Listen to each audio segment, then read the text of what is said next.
अथ तन्त्रोक्तं रात्रिसूक्तम्। ॐ विश्वेश्वरीं जगद्धात्रीं स्थितिसंहारकारिणीं निद्रां भगवतीं विष्णुरतुलं तेजसः प्रभुः। ब्रह्मोवाच त्वं स्वाहा त्वं स्वधा त्वं हि वषट्कारस्वरात्मिका सुधा त्वमक्षरे नित्ये त्रिधा मात्रात्मिका स्थिता अर्धमात्रा स्थिता नित्या यानुच्चार्या विशेषतः त्वमेव सन्ध्या सावित्री त्वं देवि जननी परा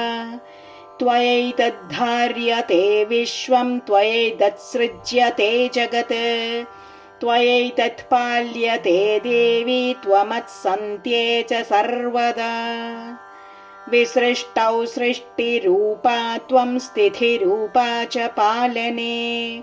तथा संहृतिरूपान्ते जगतोऽस्य जगन्मये महाविद्या महामाया महामेधा महास्मृतिः महामोहा च भवती महादेवी महासुरी प्रकृतिस्त्वं च सर्वस्य गुणत्रयविभाविनी कालरात्रिर्महारात्रिर्मोहरात्रिश्च दारुणा त्वं श्रीस्त्वमीश्वरी त्वं ह्रीस्त्वं बुद्धिर्बोधलक्षणा लज्जा पुष्टिस्तथा तुष्टिस्त्वं क्षान्तिः क्षान्तिरेव च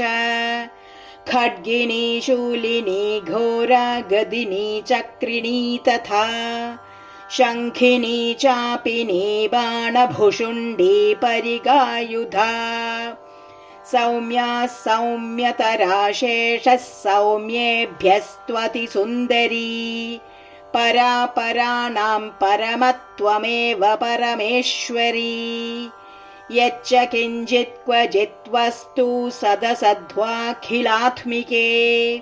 तस्य सर्वस्य या शक्तिः सा त्वं किं स्तूयसे तदा यया त्वया जगत्स्रष्टा जगत्पात्यत्ति यो जगत् सोऽपि निद्रावशं नेदः कस्त्वां स्तोतुमिहेश्वरः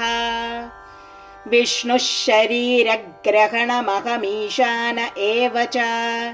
कारितास्ते यतोस्तस्त्वां कस्तोतुं शक्तिमान् भवेत् सा त्वमित्थं प्रभावैश्वैरुदारैर्देवि संस्तुता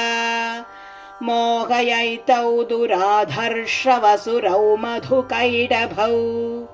प्रबोधं च जगत्स्वामी नीयतामच्युतो लघु